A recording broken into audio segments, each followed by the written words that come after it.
기름 부음의 훈련. 기름 부음은 주님이 사용하시고자 하는 사람을 부르셔서 표시로 부어주시는 것입니다. 하나님은 낮고 부족한 자들을 선택하시고 불러주십니다. 다윗은 아무도 알아주지 않는 사람이었고 잔치에도 초대받지 못한 사람이었지만 하나님은 그를 부르셔서 기름 부어 주셨습니다. 기름 부음의 기준은 외모나 재능이나 지위가 아닙니다. 그것은 겸손함이며 진실함이며 그 중심에서 우러나오는 주님께 대한 갈급함, 갈망에 달려 있습니다. 다윗은 유능하고 뛰어난 사람이 아니라 주님 자신에 대한 갈망과 사모함이 극심한 사람이었습니다. 기름 부음은 마귀와 세상을 이길 수 있는 유일한 능력의 권한입니다. 우리의 싸움은 혈과 육에 속한 것이 아니므로 오직 하늘의 능력과 기름 부음을 얻는 자만이 승리의 영광을 누릴 수 있습니다. 힘으로도 능으로도 애씀으로서도 혈육으로도 그 무엇으로도 되지 않지만 하나님의 신으로 기름 부음 받은 이들은 대적을 초토화시키며 승리의 기쁨을 누리게 됩니다.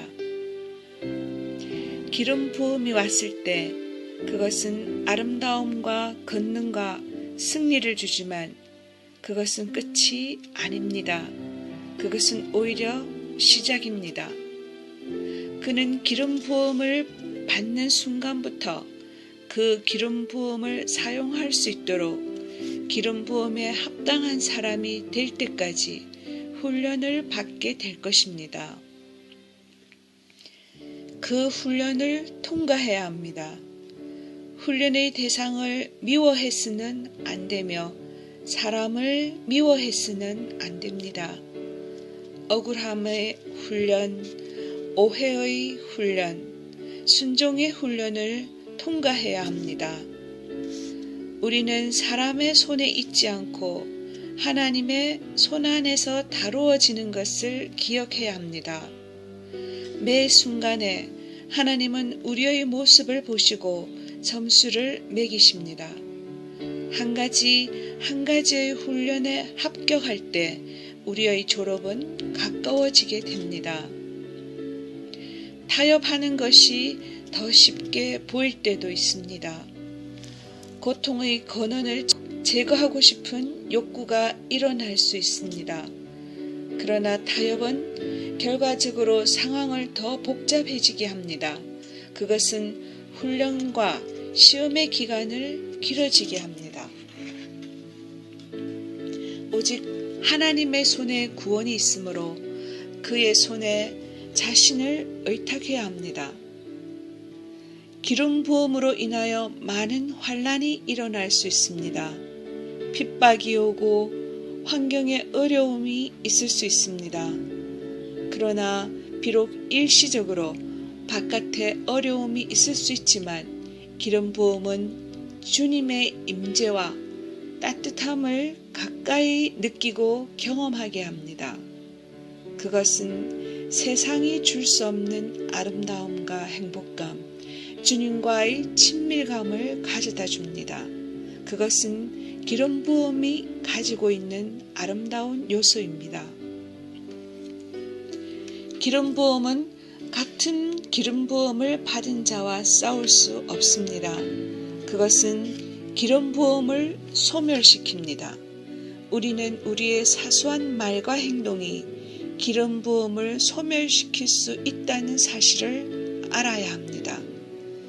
그러므로 기름 부음이 있을 때 함부로 행동해서는 안 되며 사소한 은행과 생각을 주의하지 않으면 안 됩니다.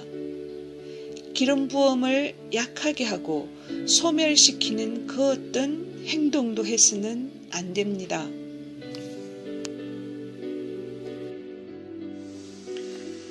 기름 부음과 기름 부음에 따르는 능력은 인간적인 목적으로 소요져서는 안 됩니다.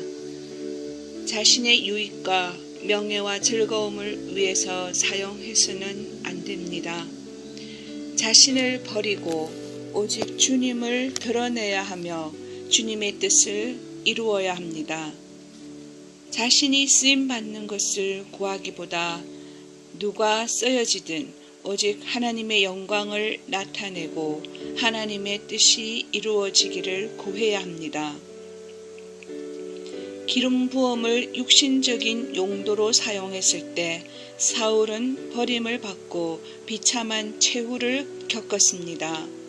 많은 사람들이 기름 부음을 받으나 사울과 같이 그 기름 부음을 유지하는 데 실패합니다.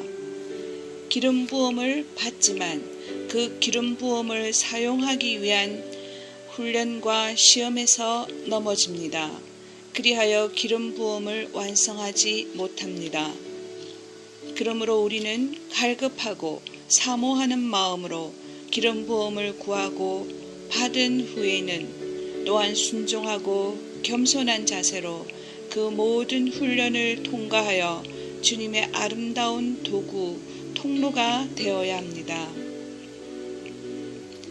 기름 부음을 구하십시오. 겸손한 마음으로 사모하십시오. 또한 그 후에 기름 부음의 훈련을 통과하십시오. 그것은 우리가 천국의 사람이 되는 것이며 또한 천국을 사람들에게 보여주고 나누어 주는 귀한 통로가 되는 것을 의미합니다.